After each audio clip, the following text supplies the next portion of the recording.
High in the Ethiopian highlands, a goat herder named Kaldi noticed something peculiar. His goats, usually calm and docile, were behaving in an unusually energetic manner. They were leaping and frolicking with an energy he had never seen before.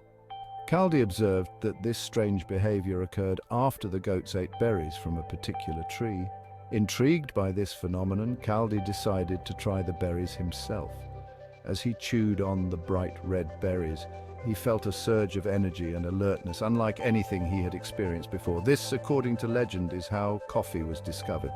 Kaldi's discovery would eventually lead to the cultivation and widespread use of coffee. The berries came from the Coffea arabica plant, which is native to Ethiopia.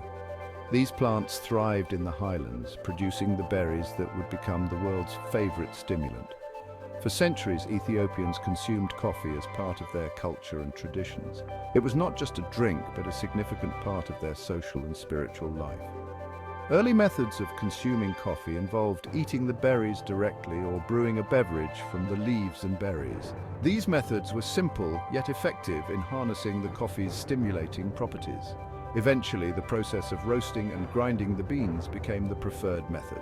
This method enhanced the flavor and aroma, making the beverage even more enjoyable. This practice spread throughout Ethiopia, becoming a cornerstone of Ethiopian culture. Coffee houses began to emerge, serving as social hubs where people gathered to enjoy the beverage. Coffee became an integral part of social gatherings and religious ceremonies. It was more than just a drink. It was a symbol of hospitality and community.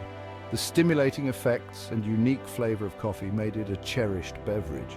Its rich history and cultural significance continue to be celebrated in Ethiopia and around the world. By the 15th century, coffee had crossed the Red Sea into Yemen, marking the beginning of a new era for this energizing beverage. Yemen, with its ideal climate for coffee cultivation, became a major coffee producer, transforming its landscape with lush coffee plantations. Coffee's popularity soared in the Arabian Peninsula, becoming a staple in daily life and a symbol of hospitality and culture. Coffee houses, known as kahve sprang up in major cities like Cairo and Mecca, serving as hubs for intellectual exchange and social gatherings. These coffee houses became vibrant centers of social interaction where people from all walks of life would meet to discuss politics, religion, and the arts. However, not everyone embraced coffee. Some saw it as a threat to traditional values and social norms. Some conservative religious leaders viewed coffee with suspicion, fearing its stimulating effects could lead to moral decay. They saw its stimulating effects as intoxicating and attempted to ban it, issuing proclamations and stirring public debates. Despite opposition, coffee consumption flourished, with people continuing to enjoy the beverage in defiance of the bans. The beverage became deeply ingrained in Middle Eastern culture, symbolizing unity, hospitality, and the rich traditions of the region. European travelers to the Middle East in the 16th century brought back tales of a dark, bitter beverage. This mysterious drink, known as coffee, intrigued many with its unique taste and stimulating effects. Venetian merchants were among the first to import coffee to Europe in the early 1600s. They recognized the potential of this exotic commodity and began trading it across the continent. Initially, coffee faced resistance. Some considered it a bitter invention of Satan. Religious and political leaders warned against its consumption, fearing its influence on the masses. However, coffee's allure proved too strong. By the mid-17th century, coffee houses had spread across Europe. These establishments quickly became the heart of social life. From Oxford to Paris, these establishments became popular gathering places. They were not just places to drink coffee, but hubs of intellectual and cultural exchange. People from all walks of life met in coffee houses to socialize, debate, and share news. Merchants, scholars, artists, and politicians all found common ground over a cup of coffee.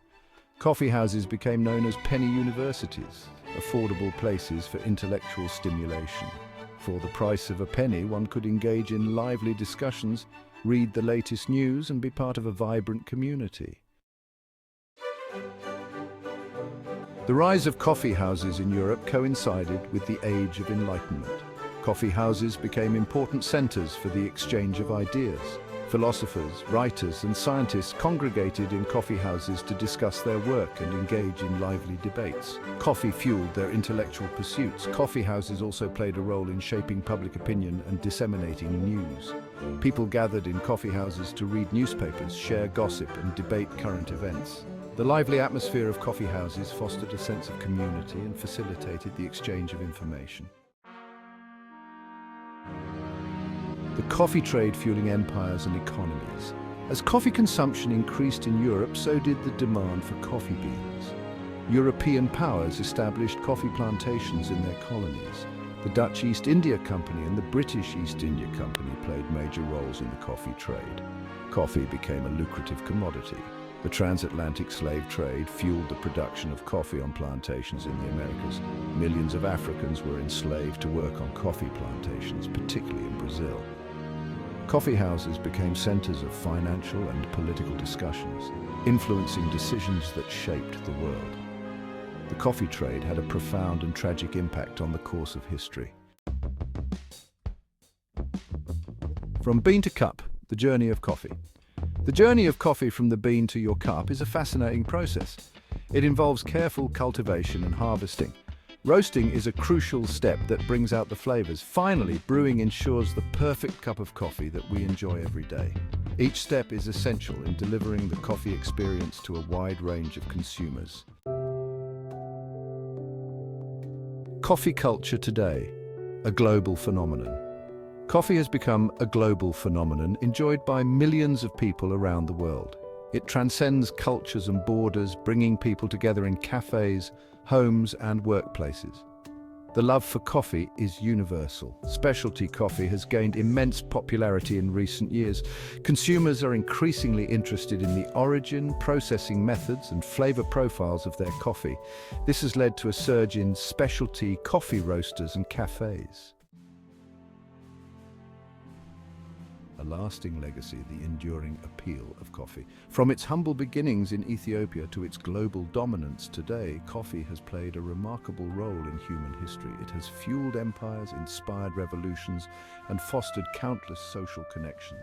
The appeal of coffee endures through time. Its rich history, diverse flavors, and the sense of community it fosters make it a beloved beverage. As we savor each cup, we partake in a tradition that spans centuries and continents. Coffee continues to inspire and connect people, making it an integral part of our lives. The story of coffee is a testament to the enduring power of human connection and the simple pleasures in life.